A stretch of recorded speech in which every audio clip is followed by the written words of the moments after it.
जंगल में काफी तेज बारिश हो रही थी। तेज बारिश में सभी पक्षी अपने अपने घरों में बैठे हुए थे, मगर एक मिट्ठू तोता और उसकी पत्नी हरियाली तोती एक बड़े सारे कैंप के नीचे बैठकर जामुन का जूस बेच रहे थे। जामुन का जूस, ठंडा खट्टा मीठा, जैसा स्वाद चाहोगे वैसा मिलेगा। उसके पास आज कोई भी ग्राहक नहीं आया था, क्योंकि जंगल में आज तेज बारिश थी और सभी पक्षी अपने घरों में बैठे हुए थे। तभी मीनू मौसी के पति ने उससे कहा, अरे मुझे चाय देना। अरे चल, ऐसी बारिश में मैं चाय कहाँ से बनाऊं? जाओ जाकर मिट्ठू के ठेले से तुम जामुन का जूस पी लो। अरे मैं चला गया तो मेरे पीछे तुम भी आ जाओगी। हाँ तो क्या हो गया, मैं भी आऊंगी तो मेरे भी पैसे दे देना तुम। वो दोनों पति पत्नी मिट्ठू तोते के ठेले पर जामुन का जूस पीने के लिए चले जाते हैं। वो जा रहे थे कि रास्ते में उनको रानो चिड़िया अपने दो नन्हे मुन्ने बच्चों के साथ बैठी दिखाई देती है। उसका घर टूट गया था और वो घने पेड़ की छाया में बैठी हुई थी, जहाँ बारिश का पानी नहीं आ रहा था। अरे रानो बिटिया, हम तो जा रहे हैं जामुन का जूस पीने। अरे मिट्ठू के ठेले पर, क्या तुम चलोगी? मीनू मौसी जी, मैं तो चली जाऊंगी, पर छोटे बच्चे बारिश में उड़ नहीं पाएंगे। मम्मा, क्या आपके पास पैसे हैं या मैं अपनी गुल्लक तोड़ दूं? रानो ने एक बार अपने बेटे की गुल्लक की तरफ देखा। नहीं बेटा, ये आपके भाई कुकू की है, कुकू नाराज हो जाएगा। नहीं मम्मा, मैं नाराज नहीं होता। अगर हो सके तो जामुन का जूस पीने के लिए आप मेरी गुल्लक तोड़ सकती हैं। नहीं बेटा, मेरे पास पैसे हैं, चलो आज मैं बच्चों को जामुन का जूस पिलाती हूँ। ये कहकर रानो चिड़िया अपने बच्चों को लेकर मीनू मौसी के साथ मिट्ठू तोते के ठेले पर चले जाते हैं। उसने जो कैंप लगा रखा था, वहाँ बारिश का पानी नहीं आ रहा था। सभी पक्षी उसके आसपास बैठ गए। अरे चलो बनाओ सबके लिए एक एक गिलास जामुन जूस। अरे मीनू मौसी जी, आप तो बूढ़ी हो गई हैं, ऐसी उम्र में जामुन का जूस पिएगी तो शुगर हो जाएगी। अरे चल हट, तो मैं जूस नहीं पी सकती। अरे तुम पी सकती हो करेले का जूस। हाँ, जैसी शक्ल वैसी ही बात करता है मेरा पति। तू होगा करेला, मैं भला क्यों पीऊं करेले का जूस? थोड़ी देर के बाद मिट्ठू तोता सबके सामने जूस रख देता है। चलो चलो, स्वाद लो और मजे उड़ाओ। सभी पीने लगते हैं, मगर मीनू मौसी फिर से डर गई। अरे शुगर हो गई तो जल्दी मरना पड़ेगा। ऐसा करो मिट्ठू, मेरे लिए करेले का जूस बना दो। मीनू मौसी ने अपने लिए स्पेशल करेले का जूस मंगवाया, वो पिया और सभी अपने अपने घरों को चले गए। उस जंगल में दो कौवे रहते थे, कालू कौवा, गोरी कौवी। कालू जी, मेरा जूस पीने का बड़ा दिल कर रहा है। अरे गोरी, दिल तो मेरा भी करता है, पर क्या करें, वो मिट्ठू अपने पुराने पैसे मांगता है। जब तक उधार नहीं देंगे वो भी हमें नहीं पीने को देगा जूस। हाँ तो क्या हुआ, चलो चलो, मैं तुम्हारे साथ हूँ, हम जामुन का जूस तो पी कर ही आएंगे। वो दोनों पति पत्नी गोरी और कालू मिट्ठू के ठेले पर चले जाते हैं। अरे अरे मिट्ठू, तुमको पता है वो कबूतर की तबीयत बहुत खराब हो गई है, उसको अभी एम्बुलेंस लेकर गई है। हो यार, हमारा कबूतर मरने वाला है, चलो हम अस्पताल चलते हैं। अरे कबूतर तो कल ठीक ठाक था, मुझे मिला भी था, ऐसा क्या हो गया कबूतर के साथ? मिट्ठू तोता चौंक जाता है। मिट्ठू कौवों की बातों में आ चुका था। कालू उसको लेकर दूर अस्पताल के नाम से चला जाता है। अरे कहाँ होगा मेरा यार, मुझे तो उसकी बहुत याद आ रही है। हाँ, याद तो मुझे भी आ रही है, मेरा बचपन का यार था, ना जाने मर खप गया होगा। बस कालू कौवा मिट्ठू को लेकर दूर कहीं दिशाओं में उड़े जा रहे थे। चल चल गंदी मोटी चोंच वाला, हाँ, अभी देख मैं तुम्हारे जामुनों से कितना जूस निकालती हूँ। थोड़ी ही देर में गोरी कवि ने बाल्टी भर जूस निकाल लिया और वो लेकर अपने घर की ओर रफू चक्कर हो गई। गोरी ने घर जाकर कालू को सीटी मारी। अरे ये संकेत तो मेरी बीवी देती है, लगता है जूस बन गया। और वो घर भी चली गई। अब मुझे घर जाना होगा। अरे यार, मुझे एक काम याद आ गया। कौन सा काम भला? कबूतर से बढ़कर कोई काम हो सकता है क्या? यार, वो मैं कल अपना आईफोन लेकर आया था, वो तो मैं बारिश में रखकर भूल गया। हाय, मेरे पैसे डूब जाएंगे, मुझे अभी अभी जाना है। ये कहकर कालू कौवा अपने आईफोन का बहाना बनाकर वहाँ से निकल जाता है। तोता ना पीछे आने को था, आगे उसको कबूतर की फिक्र थी। हाय, मेरा यार कहाँ होगा? कबूतर, मैं बहुत मजबूर हूँ, मुझे तो शहर वाले अस्पताल का पता भी नहीं है। वो ऐसे रो ही रहा था कि तभी उसको कबूतर आता हुआ दिखाई देता है। अरे अरे कबूतर, तुम तो बिल्कुल ठीक हो, है ना? तुम बच गए। अरे मुझे क्या होना है, मैं तो शहर गया था अपनी बीवी के लिए चीजें लेने के लिए। क्या तुम बीमार नहीं थे? अरे बिल्कुल भी नहीं, अरे मैं तो वैसे ही हट्टा कट्टा हूँ, तुमको किसी ने झूठ बोला है। तोते की आंखें तो तभी खुलती हैं और वो पीछे अपने ठेले की ओर आता है। वो जब वापस आता है तो एक भी जामुन बचा हुआ नहीं था। हाय हाय, मैं लूट गया, मेरे सारे जामुन चले गए। कव्वू ने मुझे धोखा दिया। कव्वू, मैं तुम्हें छोड़ूंगा नहीं। तभी बारिश बहुत तेज हो जाती, जंगल के सभी पेड़ पौधे नीचे गिरने लगते हैं। देखते ही देखते सभी पक्षियों के घर एकदम धड़ाम से नीचे गिर जाते हैं। कालू जी, जल्दी जल्दी जामुन का जूस खत्म करो, नहीं तो इसमें पानी मिक्स हो जाएगा। वो पति पत्नी सारा जूस पी जाते हैं। उनका पेट पूरी तरह फूल चुका था। हाय कालू जी, मेरे से तो उठा भी नहीं जा रहा। गौरी, मेरा पेट फट रहा है, मैं कहाँ जाऊँ? मेरे बच्चों, आप चिंता मत करो, हम कोई ना कोई ठिकाना ढूंढ लेंगे। रानो परेशानी के आलम में मिट्ठू के पास जाती है। मिट्ठू भैया, आपके तो बड़े बड़े जामुन के पेड़ हैं, क्या उनमें से किसी में खोखर नहीं है? हाँ हाँ, बड़े और पुराने जामुन वाले पेड़ में खोखड़ है, तो हम उसमें रात गुजार लेते हैं। सुना है बड़े जामुनों के पेड़ों की खोखड़ें बहुत मजबूत होती हैं। हाँ हाँ, चलो, मैंने तुमको एक बात भी बतानी है। मिट्ठू का परिवार और कबूतर का परिवार, रानो चिड़िया का परिवार उस पेड़ की खोखड़ में चला जाता है। मिट्ठू सारी बात बताता है। वो अभी आएंगे मदद मांगने के लिए और हम उनको नहीं आने देंगे। बिल्कुल, हम उनको कभी नहीं आने देंगे। मगर उनकी आहो पुकार पूरे जंगल में गूंज रही थी। मिट्ठू भैया, हमें इतना जालिम नहीं बनना चाहिए। उनकी आहो पुकार देख रहे हो, मदद की गुहार लगा रहे हैं, हमें उनकी जान बचानी होगी। इतना कहकर रानो उनकी जान बचाने के लिए चली जाती है और बुलबुल डॉक्टर को भी बुलाती है। अरे, मैंने इनका चेकअप किया है, इनके पेट में छोटा सा सुराख करना पड़ेगा, जहाँ से ये जामुन का जूस निकलेगा तब जाकर ये ठीक होंगे। हाय नहीं, मेरे पेट को कुछ मत करो। हाय कालू जी, काश हम चोरी ना करते। गौरी, मेरा पेट कट गया तो बचेगा क्या? मैं नहीं कटवाऊंगा। वो दोनों पति पत्नी जोर जोर से रो रहे थे। उनको अपने किए की सजा खुद ही मिल गई थी। जंगल में बरसात का मौसम शुरू होने वाला था। मौसम के पक्षी ने आकर मौसम की अच्छे से खबर दी। पक्षी उसके इर्द गिर्द जमा होकर बैठे हुए थे। अरे बताओ मौसम के पक्षी, क्या खबर लाए हो? मैं तो डर के मारे अपने घर से निकलती नहीं, कहीं मेरा बुढ़ापा मेरी मौत का सबब न बन जाए। अरे मीनू मौसी, आप कैसी बातें करते हो? मरना तो एक न एक दिन सबको ही है ना। अरे रानो, अभी तो मैं नहीं मरना चाहती, मेरे से पूछो, अभी तो मैं जवान हूँ। मौसम के पक्षी ने सबको एक बार नजर भर कर देखा।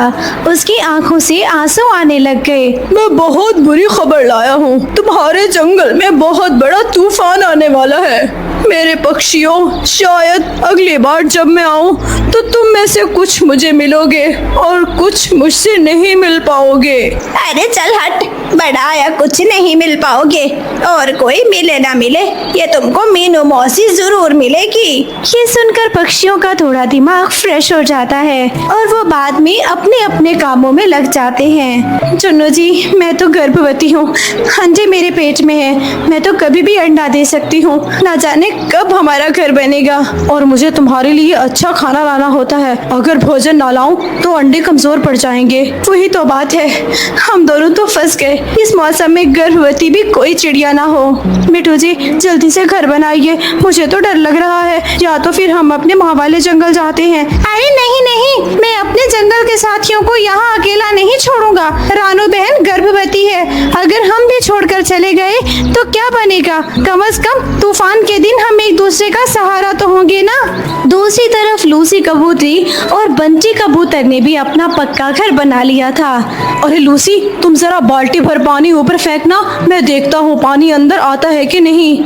अरे पति जी, कैसी बात करते हो? जब तूफान आएगा तो पूछकर थोड़ी ना आएगा इस कोने से पानी निकले या उस कोने से, ये तो किस्मत ही जानती है। जंगल के पक्षियों ने अपना आशियाना बना लिया था। कुछ दिन गुजरते हैं और फिर एक दिन आसमान पर काले घने बादल छा जाते हैं। हर तरफ अफरा तफरी फैल चुकी थी। आसमान एकदम काला और कुछ भी नजर नहीं आ रहा था। जोर से बिजली चमक रही थी। इसी समय में बहुत तेज मूसलाधार बारिश शुरू हो जाती है। ठंडी हवाएं घरों को लपेट में ले रही थी। घर झूलता और धड़ाम से नीचे गिर जाता। ऐसे ही पेड़ भी नीचे गिर रहे थे। पति जी, हमारा लगता है मरने का समय करीब आ गया है। अरे परेशान मत हो, मुझे लगता है हमें ये घर पहले छोड़ देना चाहिए। ऐसा ना हो कि घर के खिड़की दरवाजों तले दबकर सिसक कर मर जाएं हम।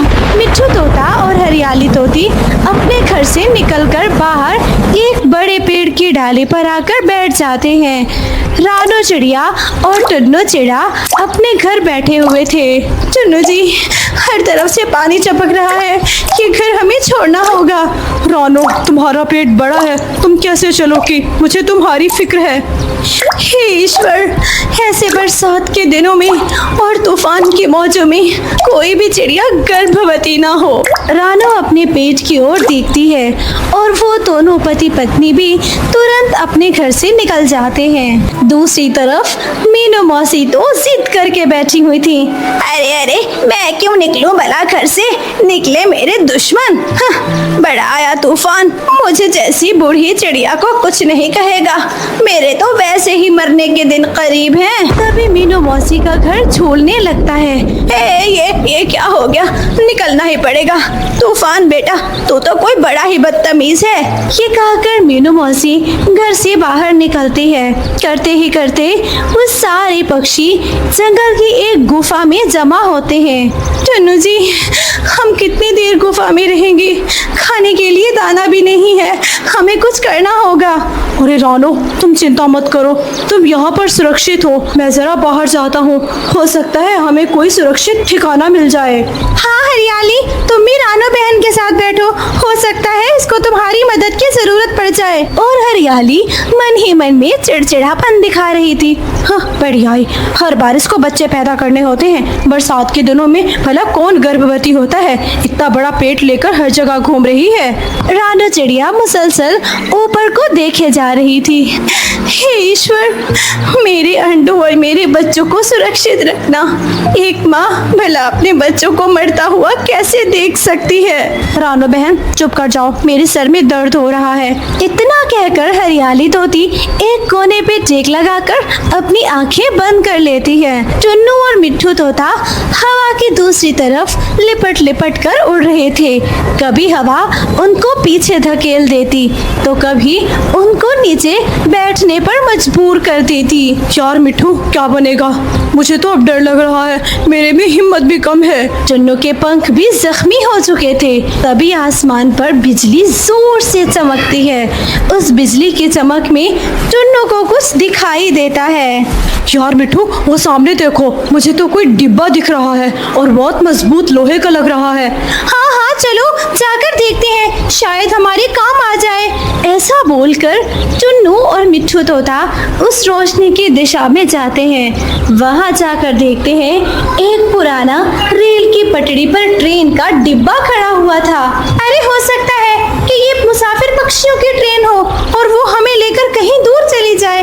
मैं यहाँ बैठने का रिस्क नहीं लूंगा। अरे यार चलो तो सही, मुझे तो लगता है इसमें जंग लग चुका है और ये खराब हो चुकी है। नहीं, सरकार कभी भी खराब ट्रेन का डिब्बा पटरी पर नहीं ठहराती। टुन्नू समझ समझने की कोशिश करो। तभी उस ट्रेन के डिब्बे से कुछ रोशनी लिपटती हुई दिखाई देती है। देखते ही देखते वहाँ पर से एक चुड़ैल निकल कर आती है। तुम कौन हो? कौन हो? हाँ, हमें जाने दो। अरे तुमको ऐसे कैसे जाने दो मैं? मेरा नाम भी चुलबुली है। अरे चुलबुली बहन, हमें जाने दो। हम पक्षी सिर्फ और सिर्फ आशियाना ढूंढ रहे थे। तो फिर आशियाना तुमको मेरे आसपास दिखाई देना था। हमें जाने दो। मेरी पत्नी गर्भवती है, मेरा इंतजार कर रही होगी। ऐसे नहीं जाने दूंगी। याद रखना, मैं कोई आम चुड़ैल नहीं हूँ, मैं बड़ी ताकतवर हूँ। तभी पंख जोड़कर उसके सामने टुन्नू और मिठू तोता रो रो कर गिड़गिड़ाने लगते हैं। हमें माफ कर दो चुड़ैल बहन, हमें माफ कर दो। हम दोबारा इस दिशा में कभी नहीं आएंगे। अरे जिंदा बचोगे तब ना आओगे। भले मरा हुआ पक्षी तुमने कभी देखा है? तुम्हारा खून भी कितना स्वादिष्ट होगा, और तो और तुम्हारा नरम नरम मांस खाने में तो मजा ही अलग होगा। ये दोनों सुनकर जोर जोर से रोने लगते हैं। तभी वहाँ पर एक परी प्रकट होती है। तुम छोड़ दो इनको चुड़ैल, ये बहुत अच्छे और सच्चे मन के पक्षी हैं। तुमको इनके साथ लड़ाई करके क्या मिलेगा? तुम फिर आ गई। ये कहकर वो चुड़ैल वहाँ से गायब हो जाती है। आपका बहुत बहुत धन्यवाद, आपने हमारी जान बचाई है। कोई बात नहीं, पर याद रहे ऐसी सुनसान जगहों पर आइंदा कभी मत जाना। हाँ, हम नहीं जाएंगे। हम तो ऐसी बारिश में ठिकाना ढूंढ रहे थे, हमारे घर सब टूट गए हैं और मेरी पत्नी गर्भवती है। ओहो, तुम्हारे बच्चों का सुनकर बहुत दुख हुआ मुझे। अंडे तो कभी भी दे देगी तुम्हारी पत्नी। तभी वो ट्रेन कर आहिस्ता आहिस्ता गायब होने लगता है। परी अपनी शक्तियों से उस ट्रेन घर को गायब होने से रोक लेती है। रुक जाओ घर, मैं तुम्हें हुक्म देती हूँ, तुम इन पक्षियों के लिए मजबूत सहारा बन जाओ। दोनों पक्षी खुश हो जाते हैं। परी जी, आपका बहुत बहुत धन्यवाद। रुको, ऐसी सुनसान जगहों पर अपनी गर्भवती पत्नी को मत लाना। मैं अपने जादू से इस घर को उठाकर वहाँ प्रकट करती हूँ जहाँ तुम चाहते हो। वो परी टुन्नू और मिठू के साथ उनके कहने पर चलती है। वो सब उस गुफा के बाहर जाकर बैठ जाते हैं। हमारे घर को यहाँ प्रकट कर दो। परी ने अपने जादू की छड़ी हिलाई और उस घर को वहीं पर प्रकट कर दिया। टुन्नू जी, आपने मेरे लिए इतना कुछ किया।